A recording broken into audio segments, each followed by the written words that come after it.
back and it's time to go in depth. Now, the international spotlight has been on Trinidad and Tobago, but unfortunately for the wrong reasons.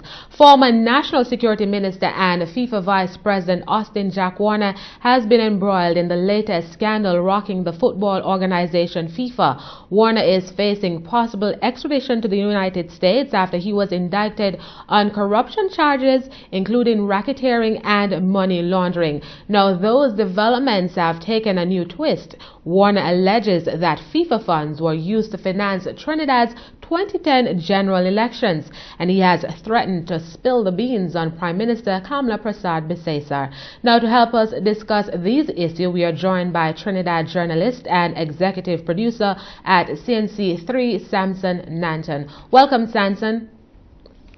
Hi, good night, and thanks for having me. Okay. Now, how have the people of Trinidad and Tobago been responding to the web of corruption surrounding Mr. Warner?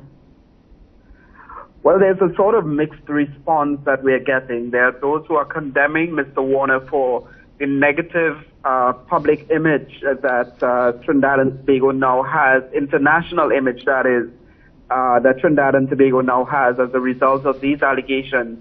But because we are now in the middle of an election campaign, and the government has been, to some extent, unpopular among a large percentage of the population, there are those people who are welcoming Mr. Warner's allegations now, so that Mr. Warner's troubles with FIFA has placed him in a position where he has nothing to lose. So he's now bringing quite a lot out. Some of which he's bringing out seems to be painting the current government in a very bad light. So there are those who are welcoming that because obviously it would suit their political agendas. Okay, you have pushed me a little bit further. Now, how has the Prime Minister been reacting? What is she doing? Because elections are just around the corner, September 7. Yes, the Prime Minister, of course, has now a very thin line to walk because she has to discredit what Mr. Warner is saying entirely and to ensure that she positions her party in such a way that it can win the elections again. But in doing so, she has to also ensure that the allegations that are coming forth are correctly discredited and correctly she answers them correctly, because what Mr. Warner has done is that he's in a position where he was very high up in the government.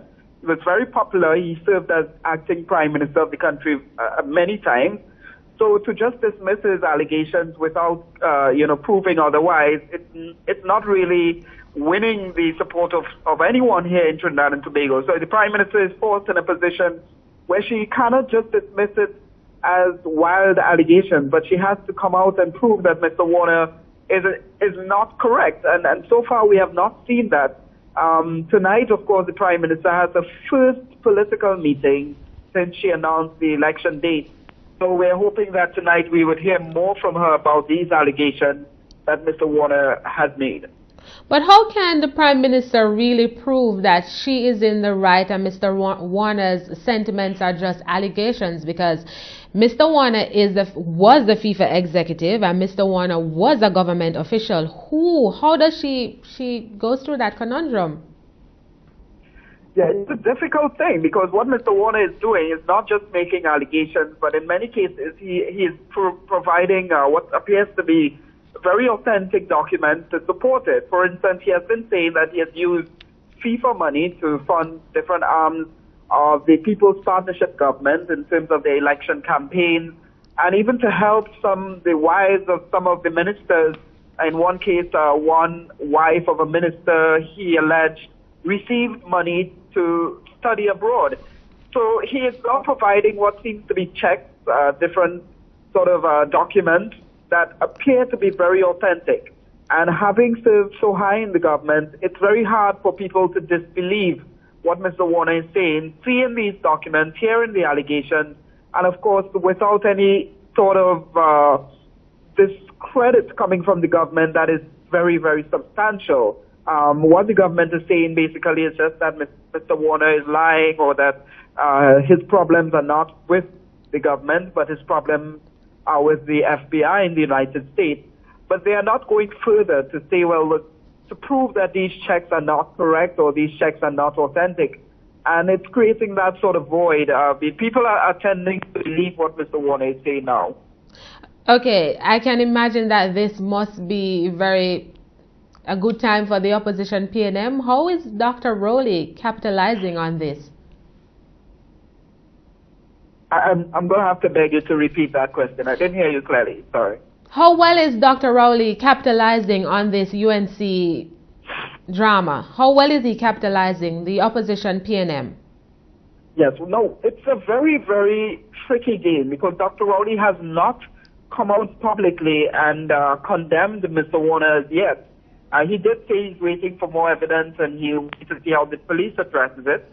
But at the same time, he is not using these allegations to jump on the bandwagon and take them as though they are authentic allegations. And the reason for that is Dr. Rowley, if he wins the election and becomes the next Prime Minister of Trinidad and Tobago, he himself will be faced with the same extradition case that Mr. Warner had to face. Dr. Rowley, as Prime Minister, would now have to be the one leading the prosecution, as the head of the government, leading the prosecution against Mr. Warner.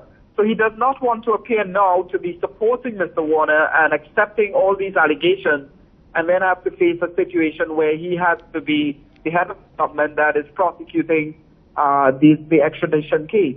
So he's now playing a very delicate game where he's not really intervening, he's not really commenting too much on it, and just allowing it to play out itself.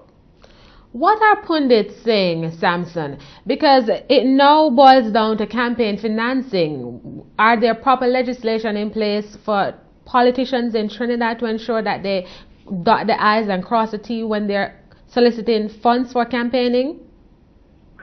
Well, that's so interesting because that was one piece of legislation that lapsed in the dissolution of Parliament. It was supposed to be brought by the government. They had promised that in their manifesto that they would bring legislation to address election campaigning, financing, and that did not transpire. The Prime Minister on her last day in Parliament did address it and said that it's something they hope they can revisit if they win the government the next time. But you have no legislation in place. You have nothing in place really to address campaign financing.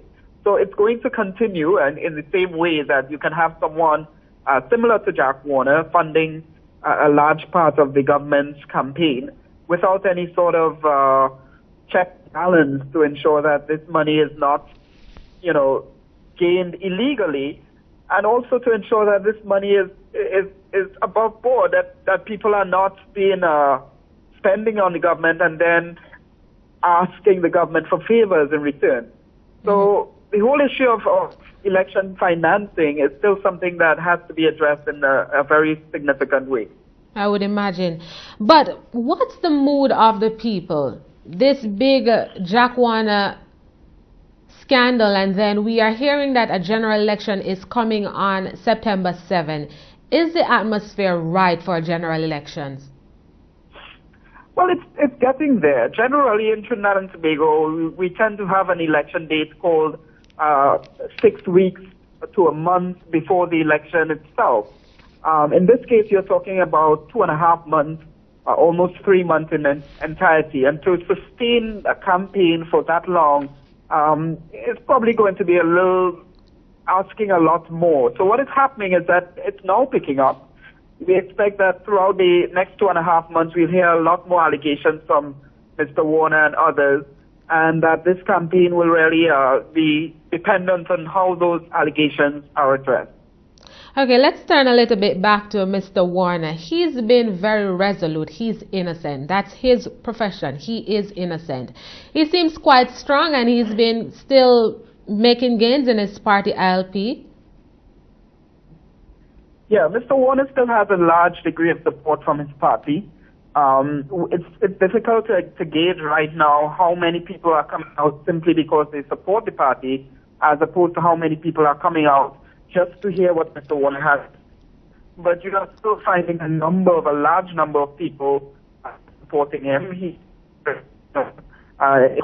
In that whenever Mr. Jack Warner speaks, you will find people from every single political party tuning in, because quite frankly, whatever he has to say right now is perhaps the most important thing in the country, whether or not it's fruitful or not. So you do have a man who, despite all that has transpired, still has a great degree of support by members of the population. And what do you make of him taking to television to ensure that he professes his innocence? I think it's just a clever strategy. Mr. Warner knows he has the eyes and ears of not just the local but the international media, and he is looking for every possible way to capitalize on it, to get his message across. So he has, in fact, created his own television station, albeit internet-based television station, and he has been publishing quite a number of things there.